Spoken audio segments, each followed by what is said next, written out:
Claudia Cepeda, es un agasajo tenerte como invitada en los despachos del Poder. Bienvenida. Muchas gracias, igualmente. ¿Hay forma que te presentes en pocas palabras? Pues sí, mira, ahorita estoy, presido una fundación que se llama Conmemoraciones 2010, que nos dedicamos a recuperar bienes inmuebles con valor arquitectónico y histórico. Y soy una apasionada de la restauración y de la recuperación de todo el patrimonio cultural de México y lo que he podido hacer lo he hecho con gran satisfacción y bueno, ha sido un privilegio porque he tenido grandes oportunidades. ¿Cómo es de que te vienes de Coahuila a la entonces Distrito Federal?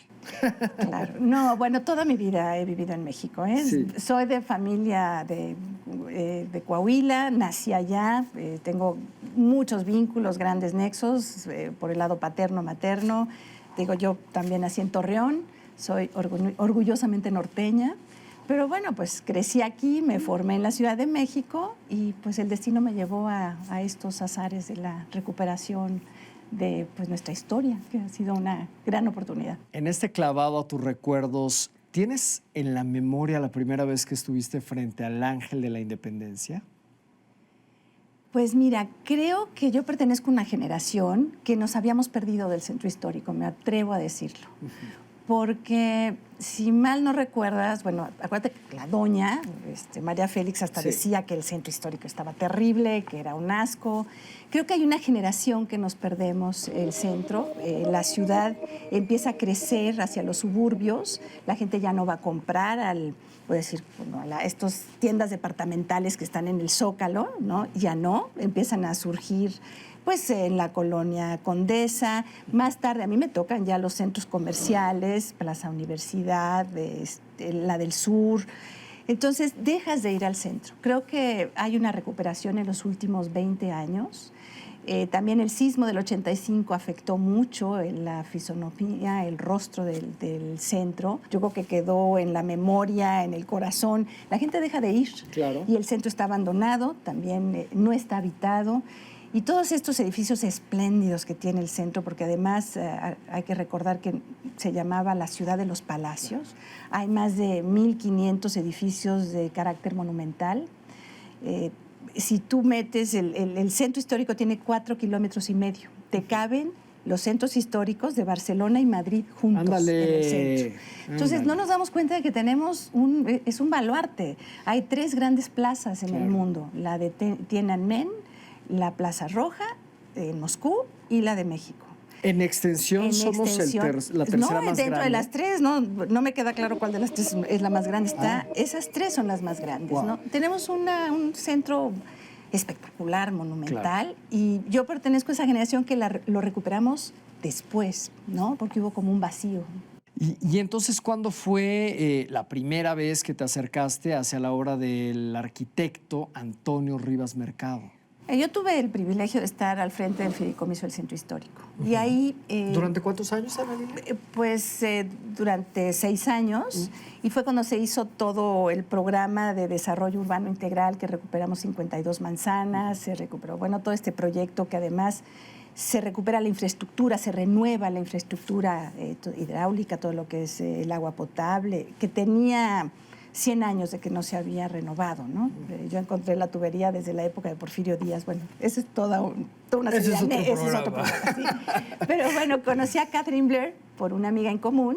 ¿Quién es Catherine? Catherine escribió la novela La sombra del ángel, que relata, recupera toda la historia de la familia Rivas Mercado. Y todo sucede en la casa de la calle de Héroes, en el número 45. Es una novela espléndida.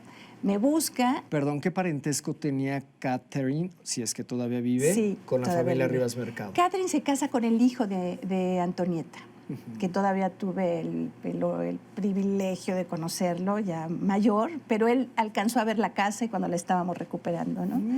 Entonces, bueno, por azares del destino, me contactan. Esa casa estuvo en riesgo de demolición. Ya existía un proyecto para hacer viviendas de interés medio. Sucede mucho en México, estas grandes casonas, que hay muchas a lo largo y ancho de la ciudad, pues la gente después no puede mantenerlas, se van colapsando, se van deteriorando, pero esta casa, gracias a los vecinos de la colonia Guerrero, que contactan a Catherine y Catherine me contacta a mí, bueno, hicimos ahí un triángulo y salvamos la casa. ¡Qué maravilla! Fundamos ya tiempo después, la casa se salva, pero ahí se queda. Y la casa ya tenía 20 años abandonada. A lo largo de estos 20 años, pues se fue, la fueron desmantelando, hubo pues pillaje, digamos, claro. O con el mito de Antonieta, pues sí sirvió para salvarla, pero también de repente pues los veladores vendían un mosaiquito, vendían un recuerdito, se fue desmantelando. Esa casa, desde luego, perteneció a o sea, ¿la heredó Antonieta de su papá? Ahí nació. ¿Cuál es cómo se cede la propiedad, digamos? Te cuento lo de la casa. El arquitecto, que fue el arquitecto del Porfiriato, él en 1898 empieza a construir esta casa. Y ahí es una casa de arquitectura ecléctica, con muchos elementos muy interesantes, desde Art Nouveau, tiene elementos de Mesoamérica, de las culturas mesoamericanas. Es una casa muy curiosa. Y lo que más valor tiene, que nosotros cuando entramos a hacer la restauración no lo sabíamos, la verdad, porque esa es la maravilla de cuando recuperas un edificio con valor arquitectónico. Yo digo que es como quitar un velo y empiezas a descubrir lo que hay. Tiene 50,000 piezas de mosaicos encáusticos que estaban deshechos. Todo lo recuperamos, se hizo un trabajo de restauración espléndido. Son piezas que están puestas a hueso, no están ni siquiera pegadas, con unos diseños, 50,000 piezas con 90 diseños diferentes, todos de manufactura inglesa. Dimos con la fábrica original, que está muy cerca de Londres, en un pequeño poblado que se llama Telford, que cuando les enviamos las muestras, estaban impresionados. Decían, ¿dónde está esta casa con estos tapetes? ¿Y quiénes patrocinan toda esta restauración? Nosotros, pues nos tardamos 9 años. Hay una inversión, aproximadamente 60% de inversión pública y 40% de inversión privada. ¿Quién fue el arquitecto Rivas Mercado? ¿Qué otras edificaciones emblemáticas de México? Mira, se le conoce sobre todo porque él fue el que diseñó la columna de la Independencia. Y esta casa tiene un valor, sí arquitectónico, pero también histórico. Es un ícono para la ciudad. Ahí se diseñó la columna de la Independencia. Ahí estuvo su despacho, desde ahí trabajó, desde ahí la imaginó. Él también hizo el Salón Morisco de Palacio Nacional y también el Teatro Juárez en Guanajuato, muchas haciendas pulqueras, como la de Ometusco. A lo mejor conoces el actual Museo de Cera, que está aquí en la Ciudad de México. Esa también es obra del arquitecto. Y fue un arquitecto con mucho prestigio. Además, fue director de la Academia de San Carlos. Él becó a Diego Rivera. Él es el que lo manda a estudiar a París, siendo que era un arquitecto muy conservador. Y él es el que le tiene fe a Diego Rivera. Pues era el arquitecto por excelencia, ¿no? Claro. A principios de siglo. ¿Esta casa la habita Antonieta? Sí, Antonieta, como te comentaba, ahí la bautizaron, ahí se casa y ella vive a lo largo muere joven a los 31 años, pero ella es la que más habita esa casa de la familia. Una historia trágica, ¿verdad? Muy triste porque, yo creo que ella adoraba a su papá. El papá muere cuando ella tiene 26 años. Yo creo que Antonieta se adelantó a su época. Es una mujer que, muy culta, con un padre yo creo que liberal, aunque era porfirista, pero un hombre de una mentalidad abierta en el sentido de que las hijas estudiaran, que leyeran. Y Antonieta tiene una vida triste a final de cuentas, ¿no? ¿Cómo es la escena en la que rompe su vida? Ella se enamora de Vasconcelos. El padre muere cuando ella tiene 26 años y para ella es un golpe muy fuerte. Después se enamora de Manuel Rodríguez Lozano, de un pintor de la época, pero él no tenía esa predilección por las mujeres, entonces fue un amor fallido, era un amor medio, como dice, únicamente la fantasía de Antonieta. Platónico. Y después se enamora de Vasconcelos. Y Vasconcelos era casado, pero bueno, pues tienen una relación, ella se la juega el todo por la campaña de Vasconcelos, lo va siguiendo a París, y en París, pues Vasconcelos llega pero con su esposa. Entonces para ella es un golpe muy fuerte, muy grande. Además acababa de perder la custodia de su hijo. A ella le toca el crack del 29, pierde mucho dinero. Le había invertido también mucho dinero a la campaña. Yo creo que ella entra en una depresión muy grande, profunda, y decide pues quitarse la vida. Se va, le escribe una última carta a Vasconcelos y también a Pani, que era el agregado cultural en París. Les deja encargado a su hijo y se va a Notre Dame, se lleva la pistola de Vasconcelos y enfrente de un Cristo se pega un tiro, ¿no?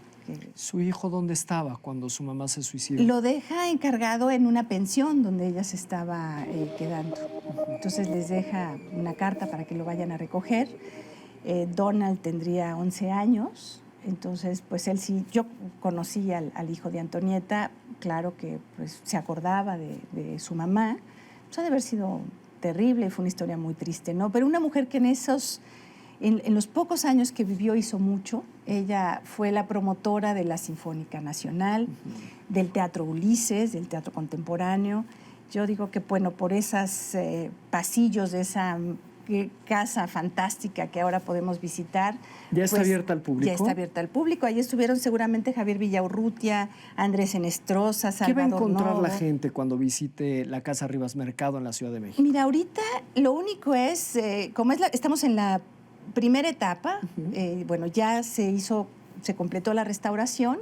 Hay un pequeño museo de sitio que lo pueden visitar, pero lo estamos haciendo ya de manera más formal. ¿Hay que hacer algún tipo de cita? ¿Cuáles son los horarios? ¿O tienen alguna página de internet donde la gente puede ver? A través de un correo y la página, y es contacto@fundacionconmemoraciones.com o contacto@casarribasmercado.com. Ana Lilia, si tuvieras la oportunidad de llevarte un objeto para el día después del juicio final y ese objeto tuviera que ver con la familia Rivas Mercado, ¿cuál sería el objeto que elegirías? Qué difícil, me llevaría el recuerdo y un mosaico, yo creo. El recuerdo, sí, que nunca muere el recuerdo. Sí, con esa tiene frase. Mucha historia. Con esa frase nos quedamos en esta edición de Los Despachos del Poder y gracias por haber estado aquí. Gracias a ti.